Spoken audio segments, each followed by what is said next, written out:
Hello mga best sa kabayan, happy weekend. Ngayon ay Saturday. Punta na naman tayo sa sentrong bibili ng hipon at bread ni Opa. Gusto niya kasi fresh yun. So, ayun. So, shoutout nga ho pala sa anak ni Ma'am Isplana. Hindi ko alam kung sino sa inyong dalawa. Yung inabangan pa daw si nanay tapos sinabi na napapanood niya ako. Ay, salamat ho! Shoutout ko nga pala sa mga taga-Tigwe at mga kawayan dyan at sa buong Torrejos Marinduque. Kamusta naman kayo? Meron ho kayong kabayan din sa The Netherlands sa probinsya. Ayan, so, mag-aninok na naman tayo ng blackberry. Isa. Tingnan natin.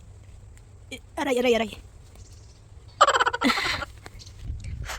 Mataas yung kanuhaan ko tamis. Parang ba to? Tamis. Ayun ko inanin ko yun. Kasi hindi naman kinukuha. Nakailang ibon. Ang ganda ng weather for today's video. Maaraw na maaraw. Pero malamig mga besh. Pagka marami talagang puno kahit maaraw, mainit, malamig yung simoy ng hangin. So galakad muna ako. Nakakahiya, may kasunod pala ako. Nakita niya akong kumuha ng bear. Blue blackberry. Nakita niyo ba yan, apple? Hindi ko kayang kuhain. Kami CCTV.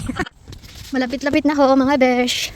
Yung sarap maglakad. Pahuway-huway lang. Pasipul-sipul habang naglalakad. Kaya di naman ako nagkamadali. Hindi sa lubong ako nakabike mukhang Asian. Pero di ko alam kung Pinay siya. Kasi parang alam ko, 3 lang kaming Pinay dito. Isa lang yung kilala ko. Ay natawag na Hydria. Ang ganda, no?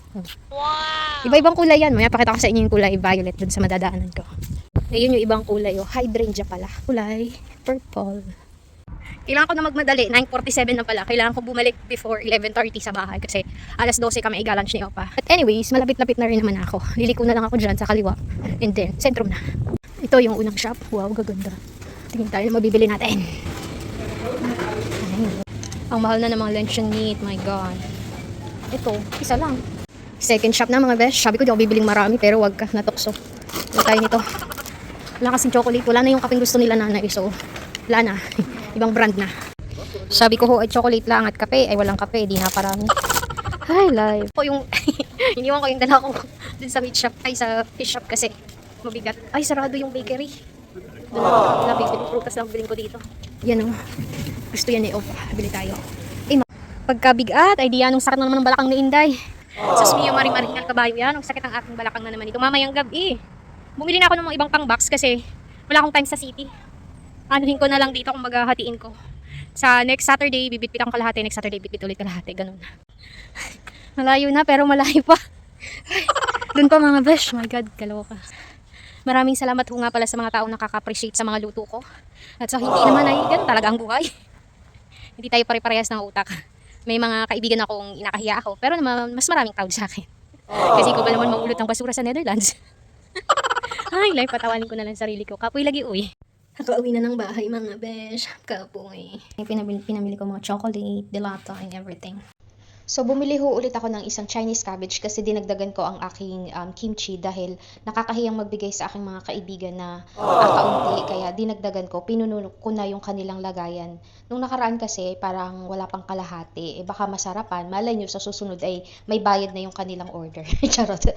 Free taste. So, ayan. So, ayun po, dinagdagan ko nga ni. And yun, pagkatapos ko arunsahin or isalansan yung mga pinamili ko, ayan, ginawa ko na yung kimchi. Napakadali naman gawin nun. Tapos, yung mga flowers, hindi na ako bumili kasi marami kaming flowers. Ni-arrange ko na lang siya at yung iba naman ay ayos pa at maganda pa. So, yun mga best shop, makikita ninyo dito sa dulo na marunong din ako arrange ng flowers. And that's it for today's video mga best shop at maraming salamat ho sa walang sawang suporta at subaybay ninyo. Shoutout ho sa inyong lahat dyan. Kayo po ay laging gaingat kung nasaan man kayo, kung kayo man ay nasa Marinduque o nasa ang parte ng mundo. Shoutout nga pala sa aking pinsan na napakasipag si Darwin, Utoy, hindi ka nagaparamdam, kay Noel, kay Irene, kay Dennis, aba, ay hindi nyo malang inaparamdam si ate ninyo, aba. message din pag may time ay nakakaboryong din ang walang kausap pag tulog ng mga tao sa Pilipinas. Nakakabingi yung katahimikan din mga beshwap at hindi naman nagtatagami si Opa. So, ayun, shoutout sa aking mga kaibigan na laging nakakaalala. Sa hindi ay ayos lang, ganun talaga ang buhay at alam ko naman kayo ay mga busy din mga beshiwap. So, ari na nga ho ang aking pangalawang base ng bulaklak at yun ay binili ko nung ako ay galing sa city pagkagaling ko sa Dresden, Germany. So, ayun, pinagsama ko lang yung pwede pa dun sa luma at dun sa bago. Alam nyo, basta ipaganahin nyo lang ang imagination ninyo paano mag-arrange ng fresh flowers. Char, may ganun. At saka, wag nyo palang sasamahan pag fresh flowers, wag nyo hanggat maaari, wag nyo lalagyan ng tubig dun sa may dahon. Huwag niyong papaabutin sa may dahon kasi madaling mabulok ang bulaklak mga beshiwa pag may dahon. Kaya inatanggal ko, inalinis ko. Hanggat maaari, stem lang yung dun sa baba. So, ari na nga ho mga beshiwa po, tingnan nyo. O, diba, kanina mukhang itatapon na pero ngayon mukhang mamahali na ulit. O, saan ka pa, diba? Cook na, flores pa. That's it for today's video mga. The next day. So, good morning everyone. Ayun ang aking alaga. Oh, nagdidilig siya ng mga sa garden. And, as you can see, ito pala ay hazelnut. Ang dami niya, oh. Ayan, oh. Kaya pala pinupuntahan ng squirrel. Ang dami. Ito pala siya. Tapos may mga acorn din. Yung mga acorn. Nasaan bang acorn? Wait lang. Ito. Ito acorn to. Kinakain din ng squirrel. Dito ko sa likod ng garden. Ang dami pala. Kaya pala laging nandito yung mga squirrel. Tapos may kakaibang bulaklak. Ayun, oh. Hindi makita. Ayan, ang ganda na. Ito po yung garden ni Opa. Mangunguha ako ng ayun, so dahil ako'y natuwa, tayo ay manguha, 'di ba? Papakita ko sa inyo ano talaga siya. Tas ayan, napapansin ko kasi tuwing tanghali, laging may gumagalaw dun sa puno. Ayun pala ay nakain ng mga squirrel nga ni mga beshiwap. Kaya ito, kung naalala ko sa mga previous video ko dati, ako'y nagakuha naman ng kastanyas. Hinapulot ko lang dun sa bahay din ng amo ko sa likod sa garden o kaya sa may kalsada, sa may Peace Palace. Ngayon naman, ang napagdiskitahan ni Inday ay hazelnut. So, mamaya, apakita ko sa inyo ano ba yung itsura niya pag nabalatan na, at saka para din siyang peanut butter pag na-process. Pero mas masarap to sa peanut butter mga beshiwap. So, ayun, tuwang-tuwa si Inday na parang bata. Yan ay Sunday ng umaga. Naka-jacket ako kasi medyo malamig-lamig.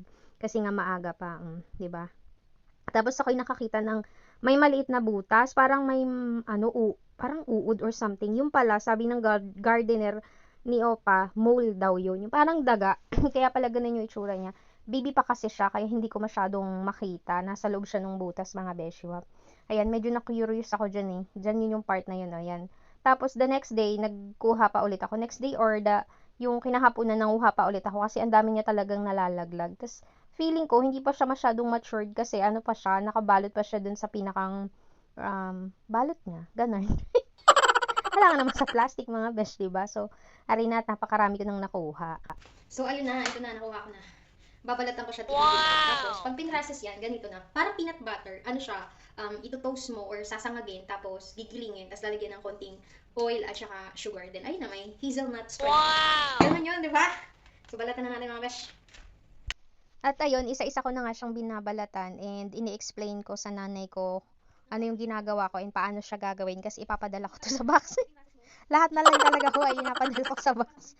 Meron nga niya akong pinadalang walnut doon ay hindi pa nila inakain. Yung parang pili. Ay sabi ko, kainin na at baka umangal. Yung parang maanta-anta baga. Sige nga ni, kung taga Marinduque ka, alam mo yung maangal at maanta-anta. I-decode nyo yun, char, may mga ganun. Hindi kasi yun yung mga salita sa amin, medyo malalim. Ang salita ho namin ay kahawig ng Mindoro, Batangas at Quezon. Kasi yan ay magkakalapit laang ho. So, kaya ganun. Kaya may minsan ay may punto akong parang Batangas. Kaya marami nagatanong sa akin kung taga saan daw baga ako. Ay taga Marinduque ho ang probinsya namin. Pero ako po ay laking Maynila. 6 years old pala ang kami ay nasa Maynila na kami nakatira. Pero, syempre, yung salita namin sa bahay ay salitang Marinduque at yang lagi naman kaming nauwi sa Marinduque at saka yung nanay at tatay ko ay parehas ng probinsya. Tapos yung mga pinsan ko din naman ay nasa paligid lang din namin kaya yun nakakapagsalita pa rin ako ng salitang Marinduque. At saka lang naman, wala naman masyadong difference sa Tagalog. May mga kaunting punto laang at saka malalalim na Tagalog kasi kami po ay inatawag na Southern Tagalog. Malalalim yung Tagalog. Wow!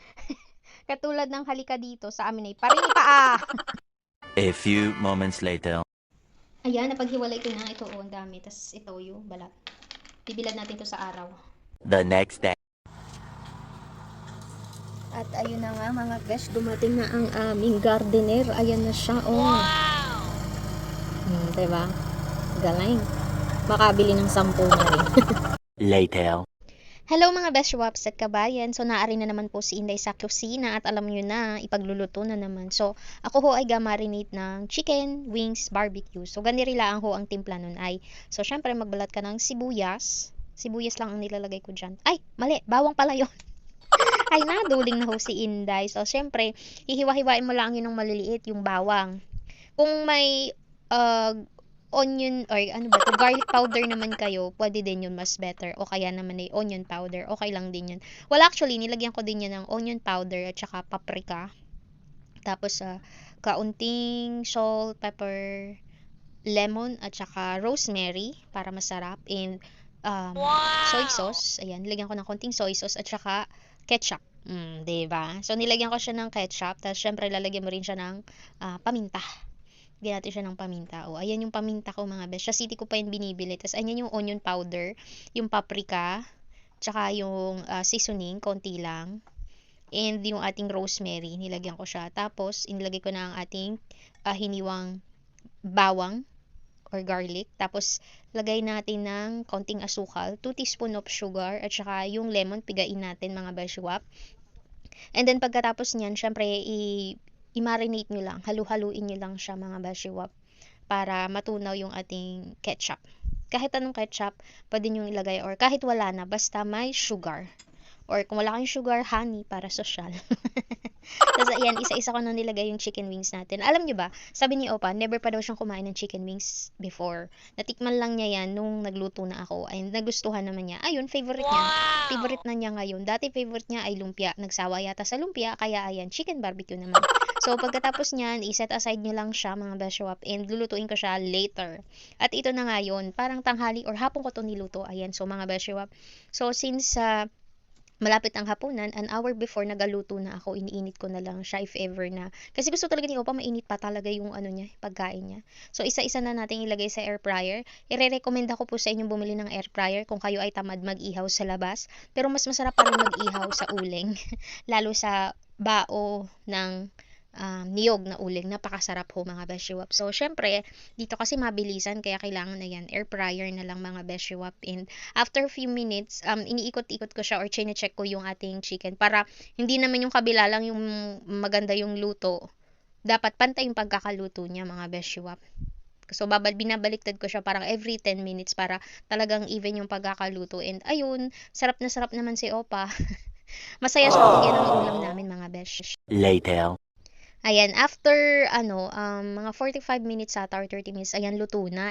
Ang dami pang sauce, kaya inilagay ko yung liempo. Sayang naman kasi itatapon ko pa yung sauce, kung isabay ko na lang yung liempo. Yung liempo kasi sa akin talaga yan, hindi kasi masyado nakain si Opa ng pork.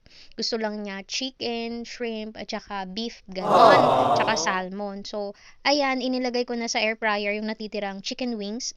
Excuse me po. Naubos si Inday. Ayan. Tumalsik pa ang aking panipit mga beshiwap. And ari na nga ho, after a few minutes na naman, ay luto na ang aking chicken wings. Charot. Napakasarap po ng timplang yan. I-try ninyo. Napakadali lang naman talaga magluto. Kung hilig mo, ay pag hindi, ay di. Wala. Ganun talaga ang buhay. Bumili ka na lang. So, ari na ho, luto na at partneran na natin ng kimchi na ginawa ko. Ay napakasarap po. And that's it for today's video mga besh. Maraming salamat. Bye for now. The next day. Good morning mga besh, reps at kabayan. So, woke up like this, kagigising. Kababangon ko lang, kanina pa ako gising. And pakita ko pala sa inyo yung hinihigaan ko tuwing gabi kasi masakit na naman yung aking balakang. So, ayan, dyan ako sa lapag natutulog. Lalagyan ko lang towel tsaka duvet. Pero mamaya, papalitin ko yung kama, lalagyan ko ng karton. Kasi parang mas komportable akong matulog dito ngayon dahil yung likod ko pag nakalapat sa matigas na bagay, mas okay. Pero pag dito sa kama, dito, hindi. Diyan nakakatulog. So, ayan. Almost few days na akong hindi nakakatulog maayos pag dito sa kama. Naisipan ko ganyan. So, mamaya ayusin ko yung kwarto ko. So, ayusin ko na siya since wala pa naman akong ginagawa para mamaya pwede ulit ako humiga. Ayan, pwede pala kasi siyang super laking bed. Natutupi lang siya. Ayun. Hiningal ako. Kaloka. A few moments later. So, ayan, malinis na ang aming garden. Mukha na siyang garden. At sobrang init for today, 32 degrees. Ayan o, diba? Malinis na yung garden namin ni Opa. Hindi pa daw tapos kasi lilinisin pa niya yung harapan bukas. Babalik pa yung gardener bukas ng umaga. Dito ako namumulot ng hazelnut. Titingnan ko kung bukas meron. Ayun, meron. Ay, hindi pala yan. Wala. Ano lang ang meron. Ang tawag niyan? Yung inakain din ng squirrel. Ito po yung inatawag na acorn. Yan. Ginagawa, pwedeng gawin tong beer, acorn. Pagkain to ng squirrel. Pero mas bet nila yung hazelnut dito. Yan. A few moments later. At ayun, dumating na ang aming grocery, mga beshiwap. At yung mga chicken ay inayos ko na, pinaghiwa-hiwalay ko na. Kasi, pag nilagay ko siya ng like, for example, di ba naka-plastic na, nilagay ko na siya sa freezer na naka-plastic. Eh di paglulutuin ko, ihihiwalay ko siya, lahat matatanggal sa freezer. Tapos, kukuha ka lang ilang piraso, tapos ibabalik mo. Which is pangit yung ganun. Dapat, i-separate na lang. Sineseparate ko na lang siya. Ako na lang nag-a-adjust, mga beshiwap. Kasi, masisira yung chicken o yung karne pag gaganon in-unfreeze mo na, tapos pag na-unfreeze mo, i-freeze mo ulit. So, masisira ho yung karne. So, ganyan, inapaghiwa-hiwalay ko. So, tingnan nyo, yung isang balot ay napagdalawang luto kong ulam, tapos yung, basta napagwalong, ano ko yan, 8 portion yan, which is 8 times namin na maluluto or makakain, mga besyo. Kasi dalawa lang naman kami ni Opa, at saka mahina na rin siyang kumain. Although mahilig siya sa meat, kahit anong meat except sa pork. Ako naman is binabawasan ko talaga yung pagkain ko ng rice, as in siya nagdadagdag pa, ako hindi na masyado kasi ako din nahihirapan kasi napapansin ko the more na tumatagal ako dito, the more na tumataba. At saka nahihirapan akong huminga, syempre. Dapat hindi tataas ng 50 kilos yung ano ko, yung timbang ko, or else nahihirapan akong huminga. Ganun. So dapat diet din. Sa umaga nga smoothies na lang, hindi na ako nagra-rice. Before kasi nagra-rice ako kahit kaunti, yung 2 kutsara lang. Ngayon hindi na talaga. So yung kanina na ilang piraso, 4 na balot na chicken, napagwalo ko. O, di ba? Saan ka pa? Ako na lang yung nagtitipid para kay Opa kasi siya lagi ang katwiran niya. Price doesn't matter. Charot! Bilhin ko daw kung ano gusto kong bilhin. Pero nagtitipid ako, di niya alam. So, ayan, nilagay ko na ho sa freezer. 2 yung ref namin. Dun sa kusina is may maliit na ref doon, tsaka maliit lang yung freezer. Dito talaga yung lagan ng freezer ng mga chicken. So, that's it for today's video, mga besh. Bye for Later. So, ayan mga beshwa, for today's video, charis, sa kusina ni Inday, magluto tayo ng biko. Nagsaing ako ng malagkit, and then mamaya after dinner, saka ko siya lulutuin. Kasi, sayang naman yung gata, madami pa to, kaya gagamitin ko. Konti lang kasi yung nilagay ko sa mama, kaya gagamitin natin para sa biko later. So, tapos na kami mag-dinner ni Opa, at ako naman magluluto ng biko para bukas. Sunugin lang natin itong brown sugar, silalagay natin yung malagkit. So, ayun mga beshwap, tunawin lang natin ating sugar, as in super brown, i-brown lang natin siya or i-caramelize lang baga natin. Sunugin in short. And ayun, habang tinutunaw ko yan, syempre, ano ba? Nawala tuloy ako. So, nung natunaw na siya, nilagyan ko na siya ng gata at halu-haluin natin yan. And also, alam nyo baga mga beshwap, asos mio marimar, nakalimutan ko magdagdag ng asukal, ay di yan, nung tabang ng aking biko. Ay ginalaang at maalam talaga ako magluto, ay di nagawa ng paraan, Inday. Nilagyan ko ng condensed milk. O ay di hala, napakasarap lalo ng aking biko. Kahit walang toppings, ayan, ang sarap naman mga beshwap. So, since may buo-buong asukal, ay tunawin pa rin natin yung mga besyo. At dapat ay walang buong asukal yan. Para pag nilagay natin yung ating malagkit, ay ayos na ahaluin laang ng ahaluin hanggang sa maiga yung gata o yung ating sabaw, yung pinakang sauce. Tapos ay pagkatapos ay syempre, ay pwede nang i-plating, pwede nang ilagay sa hulmahan mga besh. Ayan na nga ni at nilagay na ang sinaing na malagkit. Nilagyan ko yan ng kaunting asin para masarap naman mga besyo. Tas ayan na nga ni ho, dyan na nga ni ang pinakamatagal na proseso, ang paghalo ng malagkit. At nilagyan ko din pala ng buko pandan flavor. At naparami, ay sus naman Mio Marimar. Naparami po ay hindi nagtugma ang lasa. Maigi na laang at ako talaga yung maalang magluto-luto, eh din a-adjust ko't nababago-bago, nagagawan baga ng paraan paano maaayos, ay kung hindi, di hindi makakain, ay sayang naman ang aking pinagpaguran at ang paghalo-halo din sa aking luto, ay napakasarap pa naman mga besyo. Pag kinabukasan mo kinain ay maligat-ligat, ay sus, ay sarap sa kape mga besyo. Ariho, halo lang ng halo hanggang sa maiga or wala yung pinakang gata niya, and then syempre pagkatapos niyan ay tapos na, pwede nang kainin the next day. Pero masarap ang biko pag medyo mainit-init pa, ayun lang, may impacho pa. Likod natin ang biko.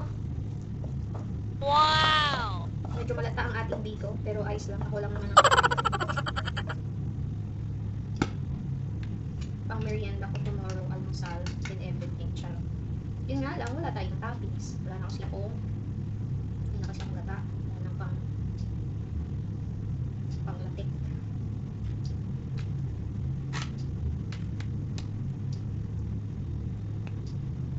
So, di may biko na si Inday, tikman natin.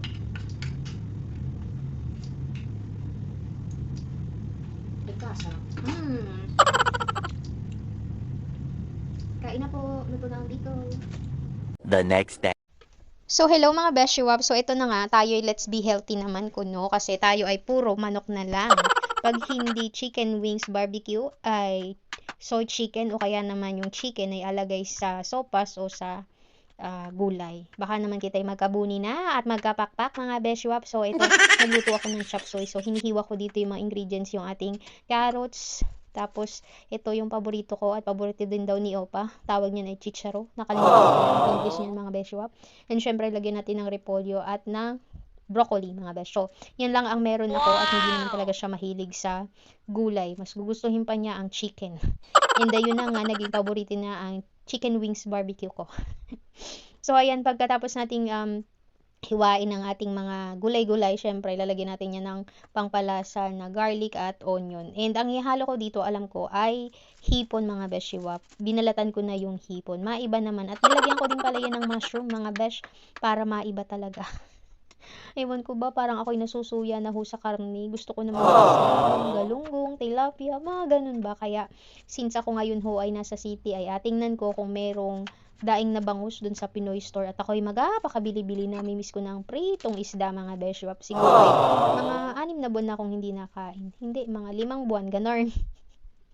Nakakamiss pala yung mga simpleng ulam. Hindi ako nakakatuwa yung palaging karne. Ay, sus mio, marimar talagang mapapadyos ko puro di ka lalo ng pagka ang ulam mo ay baka, bulalo, ay sus mio, marimar. Mas gustuhin ko pa ang nilagang talong at okra, mga besh. So, ari na nga ho, binalatan na ang ating sibuyas at napakalaki ng sibuyas. Tapos, talagyan ko din siya ng bawang. Yung sibuyas ay binalatan ko, ay inano ko lang, pinag-apat na hiwa ko lang para gusto ko kasi malalaki yan eh. Ayan. Tapos, tinanggal ko dyan yung, pinaghiwa-hiwalay ko yung sibuyas kasi parang ano ko lang yan eh. Tawag ba nun? Basta hindi ko siya masyadong lulutuin dyan. Ewan ko kung ito yun o yung isa.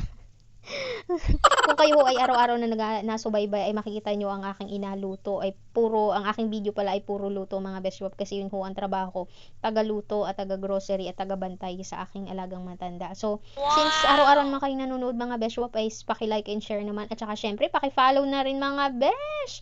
At tayo malapit ng umuwi ng Pilipinas, malay na kayo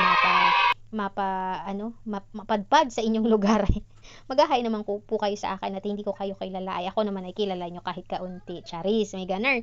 Piling sikat na naman si Inday. Ayun na nga ni, tinanggal ko ng sibuyas kasi medyo luto na siya. And ilagay na natin ang carrots. Yan yung una kong niluto kasi syempre mas matigas yan and mas matagal lutuin. Tapos lagyan na namang pampalasa, salt, pepper, at saka yung seasoning na kaunti. And then lagyan natin ng kaunting toyo, mga beshi waps. And nalagyan ko na ng tubig and papalambutin na natin yung ating carrots. O, diba, kala nyo napakadali mag voice over ay hindi ho, medyo matagal din, medyo mahirap din. Tapos nilagay ko na ang ating repolyo at pagkatapos yun ilalagay ko, pagsasabayin ko dyan yung chicharo at saka yung broccoli kasi yun, madali lang maluto. At saka masarap yun, medyo malutong-lutong pa as in mga beshi waps. Ay, wala pala ito. Wala pala itong lahok. Wala pala itong hipon. Isang araw ko pala niluto yun. At ito ay medyo nung nakaraang pang video ay hindi ko lang na-edit at araw-araw man ding nag-upload ay di nakakalimutan. So, ayan, talagang vegetable lang for today's video. Mushroom lang pala ang halo niyan mga besyo. Pula pa lang yung hipon. At yung may hipon is nung nakaraan nga ni parang Wednesday ko yung niluto. Ito ay last kailan pa ba ito? Nakalimutan ko na mga besh. Basta, yun na yun. At ayun, so pinakulo ko lang and after a few minutes ay luto na ang ating gulay mga beshwap at napakasarap. Ayun, sa awa naman ng Diyos ay nagustuhan ng aking alaga. Hindi naman dagdag. Ang tekniko mga beshwap, bigyan ko lang siyang 2 kutsarang kanin. Parang inapatakam kasi mas gusto niya maraming ulam kaysa sa kanin. So, that's it for today's video mga beshwap and bye for now! Later. Ayan mga beshiwap! Hello everyone! So dahil mainit ang panahon, let's cook o let's make something na parang sagugulaman. Pero since wala naman akong gulaman dito, sagulaang na maliliit na kulay green ang aking ginawa, ay alagyan natin ng prutas at gatas. At saka syempre yelo, parang fruit salad na pwedeng inumin, na pwedeng kainin. Mamili na lang kayo kung ano gusto nyo. So ayun. Wala kasi akong jelly dito kaya wala akong sago. ay wala akong gulaman. So, ayan na. Naluto ko na naman ng ating sagong maliliit. Yan usually ginagamit ko sa pagluto ng bilo-bilo mga beshiwap. And for that, ayan, ito na ang ating mga sangkap. Meron tayong strawberry, grapes, meron din ako dyang um, ah, melon at saka mansanas. Tapos nilagyan ko ng condensed milk at saka ng evaporated milk and also nilagyan ko ng yellow. Dahil mainit ng mga araw na yan. That was, kailan nga ni Irene, nakalimutan ko na parang Wednesday or Tuesday, something like that. Basta last week pa ito and since gumala si Inday, hindi nakapag-edit. Pasensya na ho at late upload ang Inday ninyo. Minsan naman nag-day off din ho ako mga besyo. Sa mga susunod na vlog, makikita ninyo na ako'y gumala sa Brussels, Belgium, mga besh. So, ayan, so nilagyan ko na ng melon, mga besh. Alam nyo ba, mga 2 o 3 araw ko din yan kinain. Kasi ako lang naman, ayaw ni Opa. Hindi ko alam bakit. Or hindi ko siya inano. Hindi, ano kasi, hindi siya pwedeng masyadong maraming gatas. Baka siya ay, alam niyo na, tawagin ng kalikasan, maya't maya ay kawawa naman ang aking alaga. So, pag may maraming gatas or gata, hindi ko siya pinapakain. Kasi nga, 'di ba may edad na siya and yung kanyang tiyan ay hindi na katulad ng tiyan nating mga kabataan. Kabataan! Wow, bakit? Bakit? Feel at ano ako, young at heart, why not, 'di ba? Ano ba 'yan? Ba't gano'n na ako mag voice over, nakakalimutan ko na ang aking mga sasabihin. At nilagyan ko pa pala siya ng blueberries, ay talaga namang fruit salad na aring mga beshiwap. O, kita ninyo sa aking isang cellphone, ay kausap ko ang aking nanay dyan at ang aking kuya. Nilagyan ko pa pala yan ng mangga. Paborito ni Opa yan, mangga. Yung manggang hinog na hinog. Ay ako naman, ang gusto ko sa mangga ay yung medyo hilaw pa, yung malutong-lutong, ay napakasarap naman. Lalo na pag Indian mango, ay sos, mio marimar. Talaga namang katalo na ang bagoong at ang toyo na may kaunting sili. So, ayan, nilagyan ko na ng ating sago at naparami nga ni. Kala mo na may isang barangay ang makain. Eh di, inubos ko na lang at matatapon lang din naman. Eh di sayang, ilagay ko na lang sa aking tiyan mga besh. Pagkatapos yan, ayan na, nilagyan ko na ng ating evaporated milk at hinalo-halo ng kaunti at alagyan ko ng pagkarami-raming yelo. Hindi ko alam ba't ko pa nilagyan ng yelo. Ay may rep naman kami na madaling lumamig. Kasi parang ako'y nagmamadali dyan at ayun naka-ready na ang aking kanin. Kami wari ay gatanghalian na niyan mga beshwap. Ay sabi ko aba ay masarap iring panghimagas at ang panghimagas ni Opa ay fresh na prutas. Eh di ari na ang akin yung may gatas at pagkasarap man din naman mga beshwap. Para kang bumili dyan sa palengke o sa mall ng fresh fruit salad na pagkadaming gatas at sa ah, nga ni sago at saka prutas. 'Di ba nakikita niyo 'yon sa mga palengke, yung parang palamig na maraming prutas. Gano'n. So, nakakalimutan ko na ang mga bagay-bagay. Pasensya na ho kayo. Siguro na may dala ng pagtanda. Charis. So, that's it for today's video mga beshwap. Maraming salamat.